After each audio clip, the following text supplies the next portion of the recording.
पंजाब और हरियाणा की राजनीति में एक सबसे बड़ा मुद्दा है सतलुज यमुना लिंक नहर का। पंजाब कभी 5 दरियाओं का सूबा था, अब 3 दरिया रह गए हैं। SYL का मुद्दा पंजाब के विभाजन के बाद से ही चलता आ रहा है। यह एक ऐसा मुद्दा है जिसके चलते पंजाब पर बहुत आरोप लगते हैं। जिस वक्त SYL को लेकर जितने भी समझौते हुए, उस समय पंजाब के पास सरप्लस पानी था। पिछले कुछ दशकों में हालात बदल गए। पंजाब के कई हिस्सों में भूजल स्तर कई फीट तक नीचे चला गया। बहुत से इलाकों में पानी खारा है, पानी पीने तो क्या, सिंचाई लायक तक नहीं। पंजाब के बहुत से हिस्से डार्क जोन में हैं। ऐसे में यह बड़ा सवाल उठता है कि जब पंजाब खुद जल संकट से जूझ रहा है, तो वो अन्य राज्यों को पानी कैसे दे दे। पंजाब एग्रीकल्चर बोर्ड के आंकड़ों के अनुसार ही पंजाब में नहरी पानी लगातार कम हो रहा है। 1966 की तुलना में ट्यूबवेलों की संख्या 40 गुना तक बढ़ गई है। धान का रकबा लगातार बढ़ रहा है। 1970-71 में धान का रकबा 3,90,000 था। 1960-61 में यह 2,97,000 था। 2016-17 में धान का रकबा 30,04,000, जबकि 2017-18 में 28,40,000 हो गया। यह पंजाब का वास्तविक दर्द है, जिसे अक्सर झूठे तथ्यों से अलग तरीके से पेश किया जाता है। खैर, इस पूरी रिपोर्ट में हम आपको जानकारी देते हैं मुद्दत से प्यासी सतलुज यमुना लिंक नहर की कहानी पर, इस नहर के पीछे की सियासत और पंजाब के पानी के दर्द की कहानी पर। 80 के दशक में जब सतलुज यमुना लिंक नहर का समझौता हुआ, उसके बाद हरियाणा व पंजाब दोनों राज्यों में खेती का स्वरूप बदल गया है।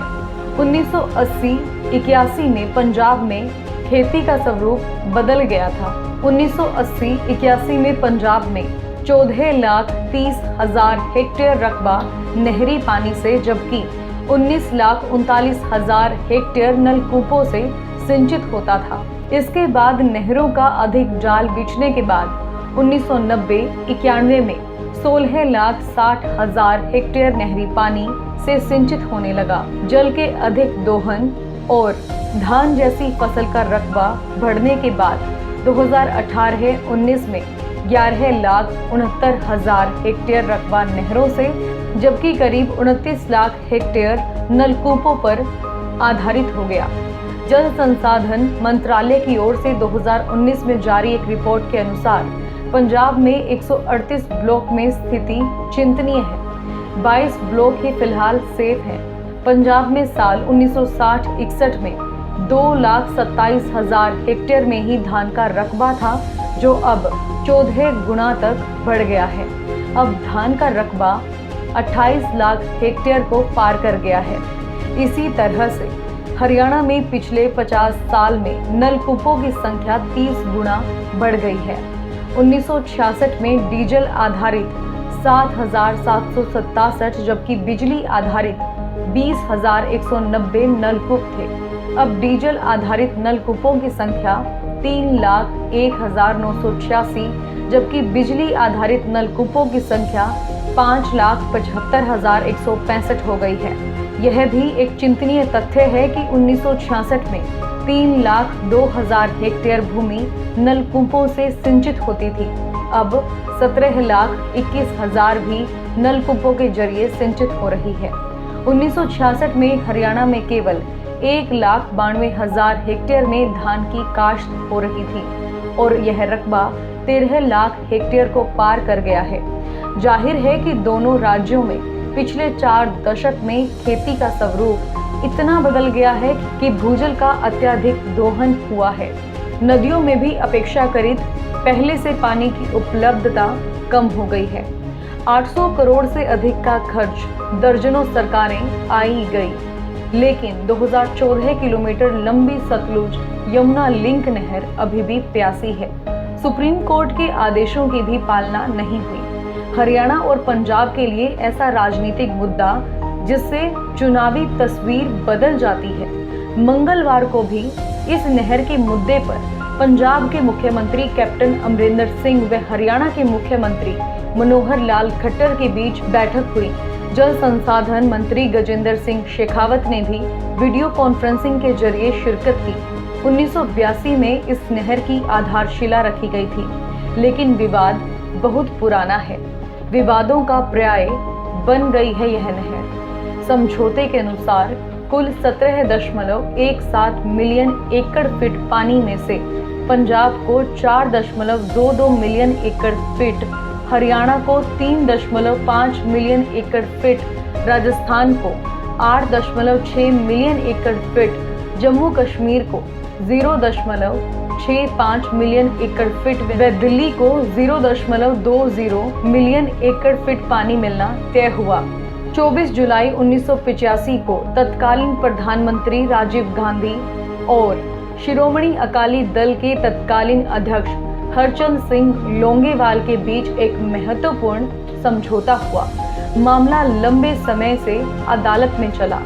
नवंबर 2016 में सुप्रीम कोर्ट ने हरियाणा के हक में फैसला दिया और अभी इसी साल 28 जुलाई को सुप्रीम कोर्ट ने दोनों राज्यों को 3 सप्ताह के बीच इस मुद्दे पर बातचीत के जरिए हल निकालने का सुझाव दिया।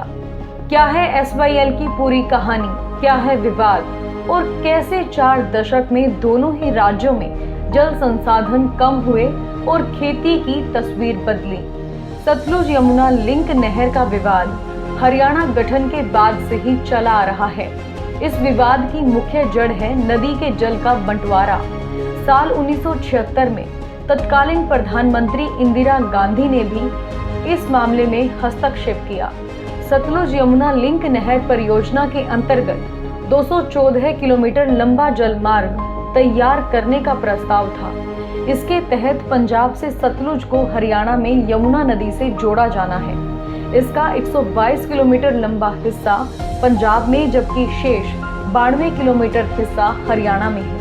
हरियाणा समान वितरण के सिद्धांत मुताबिक कुल 7.2 मिलियन एकड़ फीट पानी में से 4.2 मिलियन एकड़ फीट हिस्से पर दावा करता रहा है, लेकिन पंजाब सरकार इसके लिए राजी नहीं है।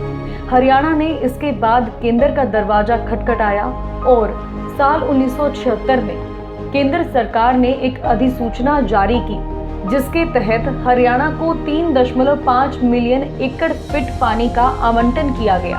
80 के दशक में तत्कालीन प्रधानमंत्री इंदिरा गांधी के कार्यकाल में ही सतलुज यमुना लिंक नहर का समझौता हुआ और 8 अप्रैल 1982 में पंजाब के कुफरी में इंदिरा गांधी ने नहर की आधारशिला रखी। पंजाब के इलाके में जमीन अधिग्रहण का रुपया हरियाणा ने वहन किया। इस नहर के निर्माण के शुरुआती दौर में खूब हंगामा हुआ। पंजाब ने तर्क किया कि उसके पास अब दूसरे राज्यों को देने के लिए पानी नहीं है। पंजाब ने कुछ अरसा पहले 1981 से 2002 का फ्लो डाटा का हवाला देते हुए बताया कि इस समय उसके पास 14.37 MAF पानी की उपलब्धता है और सरप्लस पानी नहीं है। तर्क यह भी है कि अगर सतलुज यमुना लिंक नहर का निर्माण हो जाता है तो हरियाणा को पानी दिया जाता है, तो पंजाब के फिरोजपुर, मुक्तसर, मोगा, फरीदकोट की 9 लाख एकड़ भूमि पर सिंचाई के नजरिए से संकट खड़ा हो जाएगा। सतलुज यमुना लिंक नहर का निर्माण पूरा होने और इसका पानी मिलने से दक्षिण हरियाणा की पूरी तस्वीर बदल जाएगी। नहर के निर्माण से हरियाणा के दक्षिणी हिस्से की बंजर जमीन को सींचा जा सकेगा। हरियाणा ने नहर के अपने हिस्से का निर्माण 1980 में करीब 250 करोड़ रुपए खर्च कर पूरा कर लिया था। पंजाब में नहर के निर्माण पर आने वाले खर्च का कुछ हिस्सा हरियाणा को देना था। हरियाणा ने साल 1976 में ही 1 करोड़ रुपए की पहली किश्त पंजाब सरकार को दी थी, लेकिन पंजाब ने नहर बनाने की दिशा में कोई काम नहीं किया। नहर की आधारशिला रखने के बाद तत्कालीन SS बरनाला के नेतृत्व वाली अकाली सरकार ने करीब 700 करोड़ रुपए की भारी भरकम लागत से नहर का 85% कार्य पूरा कर लिया। साल 1990 में आतंकवादियों ने जब नहर निर्माण में जुटे 2 इंजीनियर्स और 35 मजदूरों को मार दिया तो इस नहर का निर्माण कार्य बंद कर दिया गया था। इसके बाद तो यह मामला अदालतों में चला और निर्माण कार्य फिर शुरू नहीं हुआ। सतलुज यमुना लिंक नहर का मामला अदालत में चला और अगस्त 1986, दिसंबर 1987, मार्च 1988, जून 1979 व जनवरी 1991 का निर्धारण हुआ। तारीख पर तारीख मिलती रही, आदेश आए पर उनका पालन नहीं हुआ।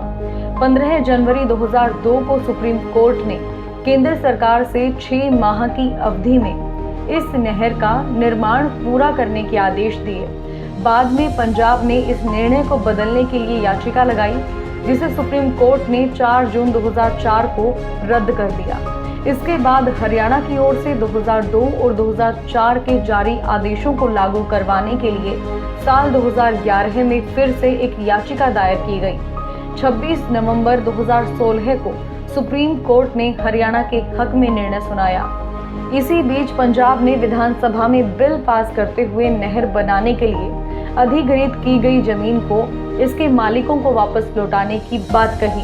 इस कानून को हरियाणा ने शीर्ष अदालत में चुनौती दी और सुप्रीम कोर्ट ने यथास्थित बनाए रखने का आदेश दिया। साथ ही पंजाब ने नहर निर्माण के लिए हरियाणा से अब तक मिली 192 करोड़ रुपए की राशि को भी लौटा दिया।